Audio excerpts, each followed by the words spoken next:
Tenemos ya las 7 de la mañana con 18 minutos, amigas y amigos. Vamos a abordar este tema, la situación que se está viviendo entre las dos Coreas. Y quiero saludar cordialmente en esta mañana a Milton Reyes, quien es coordinador del área de estudios estratégicos del IAEN, el Instituto de Altos Estudios Nacionales, pero también es coordinador del programa de estudios Asia-Pacífico. Una de las personas que más conoce acerca de la realidad que se vive en ese lado del planeta, considerando también que vivió durante 3 años en China. ¿Cómo entender el fenómeno de estos dos países y la situación que se está viviendo entre las dos Coreas en la actualidad, especialmente lo que ha sucedido en las últimas horas? Muchísimas gracias, buenos días. Muchas gracias. Bueno, el problema es histórico. Básicamente, para ubicar muy cortamente esta situación, tenemos que ver que hubo una guerra desde el año 49 hasta el año 53, nunca se firmó un armisticio, simplemente se quedaron delimitados en las fronteras de una línea imaginaria en el paralelo 53, y desde entonces básicamente no ha habido una solución definitiva. Ha habido muchos acercamientos, ha habido distanciamientos, etcétera, lo que de alguna manera no ha dado posibilidad de que exista una paz permanente, y tampoco se materialice, creo que un anhelo de los habitantes de las dos Coreas, que en realidad es la nacionalidad, de una reunificación. ¿Cómo entender el problema visto desde el orden mundial actual? Sí, efectivamente nosotros vemos que tanto Corea del Norte como Corea del Sur representan, si se quiere, algún interés de potencias más allá de lo que sería solamente la región del sudeste asiático. Concretamente, creo que Corea del Sur y Corea del Norte, por el rol que está ejerciendo los Estados Unidos de alguna manera, básicamente esto echa carbón al problema. Si nosotros vemos la media, obviamente las sanciones de la ONU sobre el programa nuclear norcoreano, quienes entienden que deben desarrollar ese programa de una manera de un realismo tradicional, sabiendo que el programa nuclear podría, si se quiere, contener aspiraciones de Norteamérica o de otros países, por ejemplo de la OTAN, para que no se realicen actividades como lo que sucedió en Libia, por ejemplo, ¿no? Entonces, dentro de ese contexto, las sanciones de Naciones Unidas, sumados con las declaraciones de los Estados Unidos que habían sobrevolado, en un primer momento se dijo que el espacio aéreo norcoreano con 2 aviones espías, exacerba, si se quiere, el nacionalismo de Corea del Norte, en un contexto en donde básicamente el nuevo líder norcoreano, no podemos afirmar que sea así, pero tenemos las sospechas. Yo creo que algo de realidad hay, es que de alguna manera él tiene que apoyarse y fortalecer su figura frente a las Fuerzas Armadas, que es uno de los sectores más importantes de las instituciones políticas del Norcorea. ¿Cuánto hay del culto, o lo que se ha catalogado como un culto a la familia Kim? Recordemos que es un régimen que viene ya desde hace un buen tiempo en Norcorea, pero también cuánto hay de hegemonía de un país o de países como Estados Unidos, por ejemplo. Sí, claro, básicamente tenemos que recordar que Corea históricamente fue un reino ermitaño. Al parecer, y esto digo al parecer porque en Occidente sabemos muy poco de Norcorea, sino a través de unas imágenes filtradas desde la hegemonía que produce la más media internacional, que de alguna manera reproduce las percepciones norteamericanas y occidentalizantes y civilizatorias, ¿no? Entonces, lo que tenemos son acercamientos a través de lecturas, a través de informantes calificados, etcétera. Lo que se nos presenta, sí, efectivamente al parecer es una conformación de una dinastía. Claro, Occidente no alcanza a comprender a los otros, pero yo me imagino que en otras sociedades para ellos sería rarísimo. Por ejemplo, como decía el joven escritor Esteban Poblete, que para los Estados Unidos y para Gran Bretaña e incluso para el Ecuador tengamos, por ejemplo, cantantes donde hay muchachos que se desmayan, muchachos que pagan todo su salario para ir a un concierto, ¿no? Entonces, claro, o sea, si ponemos a compararnos,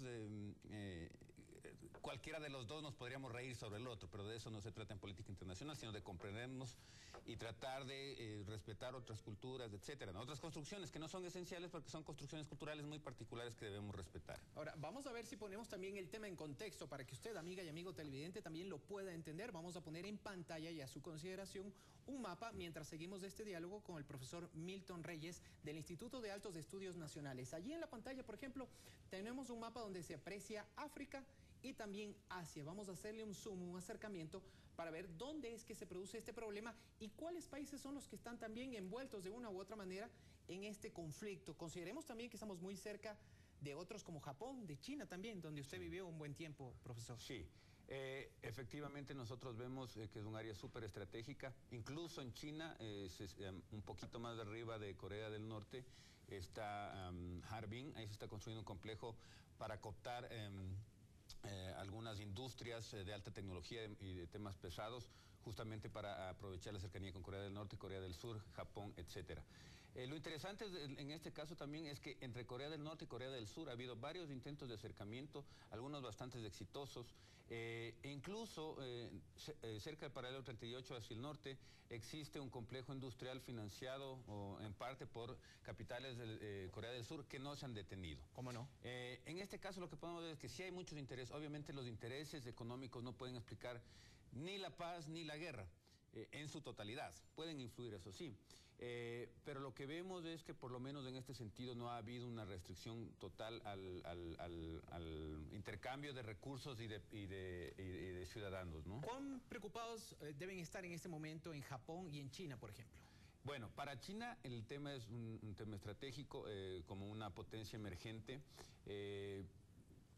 Obviamente ni a un país pequeño le interesa conflicto cerca de su frontera.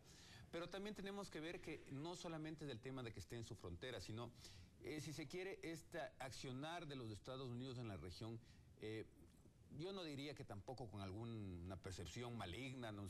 O con alguna visión, ¿no es cierto?, de querer tomarse el mundo, no podemos caer en esos dramatismos, pero sí, si se quiere, con una visión de ir presionando a ciertos países en emergencia. En el caso concreto, la cercanía de este problema con el caso de Rusia y con el caso de China. Claro, ¿no? ¿cómo no? Tenemos en el caso de Oriente Medio, el tema de Siria, por ejemplo, afecta las bases navales rusas, pero también los suministros libios y algunos sirios al tema de China y Rusia. Entonces vemos que es un escenario, un ajedrez inmenso, sobre cómo se va a mantener el status quo mundial frente a la posibilidad de un nuevo orden mundial. Profesor, yo sigo con el mapa, por favor, lo ponemos nuevamente en pantalla y quisiera preguntarle si habría una real amenaza. Ahí donde vemos ese recuadro, donde está con color rojo, es donde está ubicado Corea, las dos Coreas, y acá donde me ubico con el ratón, en este punto de acá, en la mitad del Océano Pacífico se encuentra Hawái. Más acá, hacia la derecha en la pantalla, están los Estados Unidos. ¿Existe una real amenaza hacia Estados Unidos o, por ejemplo, en este caso, hacia el territorio de lo que es parte también de Norteamérica, Hawái? Bueno, Norcorea ha dicho que tiene la capacidad de llegar hasta Washington y a una de las instalaciones militares de Texas. De lo que supone la inteligencia estadounidense, podrían llegar hasta Guam y Hawái. Posiblemente algún... Que lo vemos aquí en la parte derecha. Exactamente. Obviamente también está muy cerca de lo que es Japón y Corea del Sur. De todas maneras, lo que es interesante es ver que, y espero no equivocarme, es más bien un esfuerzo, si se quiere, de producirse, se quiere un ejercicio de quién tiene más músculos o quién es más valiente, entre comillas, ¿no? ¿Hay mucho de eso en la actualidad? Sí, yo no creo que Corea... Bueno, veamos, el nuevo líder de Corea, él estudió en Europa. ¿Cómo no? A pesar de su tradición, una tradición tremendamente fuerte, conoce los valores occidentales y de alguna manera hay una flexibilidad ahí que permite ubicar que un riesgo potencial como estos es fatal, no solo para Corea, sino para el resto del mundo. No creo que tampoco estemos al frente de un joven, ¿no es cierto?, por más joven que sea, pero educado en las mejores universidades, que tenga un nivel de locura para desatar una Segunda Guerra Mundial. Al igual que no creo que los de Estados Unidos... Una tercera guerra mundial, perdón. Y tampoco creo que los de Estados Unidos esté interesado en bombardear nuclearmente a Corea del Norte. Profesor, con esto finalizo. ¿Cuál debe ser el papel de la Organización de Naciones Unidas en este momento? Bueno, yo creo que se deben bajar las tensiones. El Ministerio de Relaciones Exteriores del Ecuador ha dado un pronunciamiento súper claro. La única vía es diplomática. Básicamente Naciones Unidas también tiene que ser más equilibrada. Naciones Unidas generalmente ha jugado un rol donde reproduce las percepciones de las grandes potencias mundiales, especialmente las potencias mundiales occidentales, y donde básicamente se ha perdido la perspectiva que en el orden mundial básicamente hay diferentes intereses, diferentes visiones culturales, diferentes perspectivas que tienen que ser balanceadas y que no puede ser, si se quiere, hegemonizadas por cierto grupo de países que se ven a sí mismos con el derecho de civilizar a otros países. Profesor, muchísimas gracias por habernos ilustrado un poco más acerca de este tema. Muchas gracias. Ha sido Milton Reyes, coordinador del área de estudios estratégicos del Instituto de Altos Estudios Nacionales y también coordinador del programa de estudios Asia-Pacífico. 7 de la mañana con 28 minutos.